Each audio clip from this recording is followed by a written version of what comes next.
शरद पूर्णिमा का विशेष महत्व है। इस दिन माता लक्ष्मी की विधिवत पूजा और व्रत किया जाता है।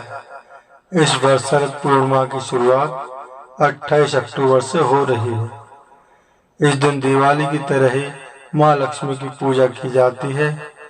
इस पूजा और व्रत को करने से माँ लक्ष्मी का आशीर्वाद हमेशा साधक पर बना रहता है। जय माता के भक्तों, कैसे हैं आप? आशा करता हूँ अच्छे ही होंगे।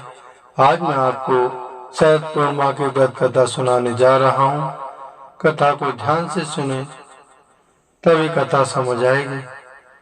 तो सुनते हैं शरद पूर्णिमा की व्रत कथा। अश्विन महीने पड़ने वाली पूर्णिमा को शरद पूर्णिमा के नाम से भी जाना जाता है। इस दिन की पूजा को कई स्थानों पर कोजागर पूजा के नाम से भी जाना जाता है।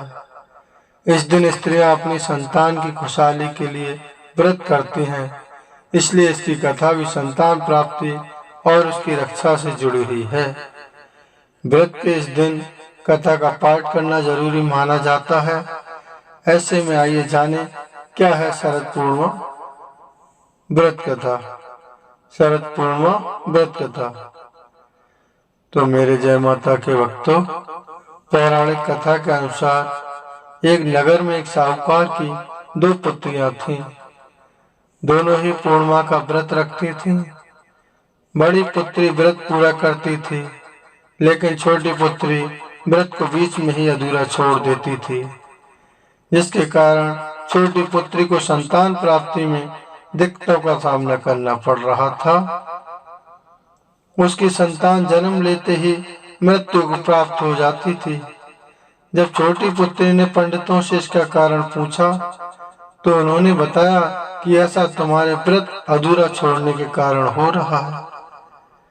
वहीं इसका उपाय पूछने पर उन्होंने बताया कि यदि तुम पूर्णिमा व्रत को पूरे विधि विधान के साथ करोगी तो निश्चित ही तुम्हें संतान की प्राप्ति होगी। पंडितों की सलाह पर उसने पूरे विधान के साथ पूर्णिमा का व्रत पूरा किया, जिसके परिणाम स्वरूप उसके यहाँ बेटा हुआ। लेकिन कुछ समय बाद वह भी मर गया। इसके बाद उसने बच्चे की देह को एक पाटे अर्थात पीड़ा पर लिटाकर ऊपर से कपड़ा ढक दिया। फिर वह अपनी बड़ी बहन को बुलाकर लाई और उसे उसी पाटे पर बिठाने लगी। बड़ी बहन जब उस पर बैठने लगी तो उसका लहंगा बच्चे को छू गया और वह जीवित होकर रोने लगा। ये देखकर उनकी बड़ी बहन ने कहा कि तू मुझे कलंक लगाना चाहती थी, मेरे बैठने से ये मर जाता।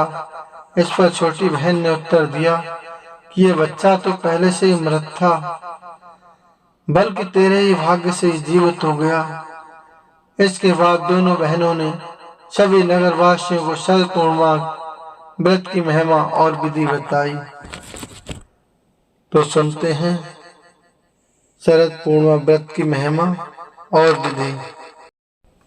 वहीं शरद पूर्णिमा के दिन भगवान विष्णु और माता लक्ष्मी की पूजा आराधना की जाती है और इस दिन चंद्र अर्घ्य भी दे किया जाता है।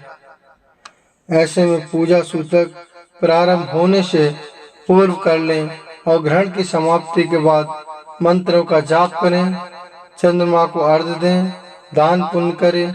इससे सारे कष्ट समाप्त हो जाएंगे। इस बार कई साल बाद शरद पूर्णिमा के दिन चंद्र ग्रहण लगने जा रहा है और इस दिन रात में खीर भी खुले आसमान में रखी जाती है ताकि उसमें चंद्रमा से अमृत वर्षा हो सके। लेकिन इस साल खीर को पूरी रात बाहर न रखें, इससे वह दूषित हो जाएगी। ग्रहण 28 अक्टूबर की रात 1:05 में लगने जा रहा है और समाप्ति 2:23 पर होगी। इसलिए ग्रहण समाप्त होने के बाद ही यानी 2:23 के बाद ही स्नान कर खीर बनाएं और फिर उसे खुले आसमान के नीचे रखें और सुबह भगवान का भोग लगाकर खीर का प्रसाद ग्रहण करें। पूजन का मुहूर्त शरद पूर्णिमा के दिन सूतक काल दोपहर 3 बजे लगने जा रहा है और सूतक काल लग जाने के बाद पूजा पाठ नहीं किया जाता है। वहीं शरद पूर्णिमा के दिन भगवान विष्णु और माता लक्ष्मी की पूजा आराधना की जाती है और इस दिन चंदन द्वीप दिया जाता है। ऐसे में पूजा सूतक प्रारंभ होने से पूर्व कर लें और ग्रहण की समाप्ति का बाद मंत्रों का जाप करें। माँ लक्ष्मी और विष्णु भगवान का 108 बार मंत्रों का जाप करें। चंद्रमा को अर्घ्य दें, दान पुण्य करें, इससे सारे कष्ट समाप्त हो जाएंगे। कथा समाप्त होती है। तो मेरे प्यारे माता के भक्तों, अगर कथा अच्छी लगी हो तो चैनल को लाइक और सब्सक्राइब जरूर कर दें और बेल आइकन वाला बटन दबाना ना भूलें, ताकि मैं आपको नई से नई कथा सुना सकूं। जय माता की।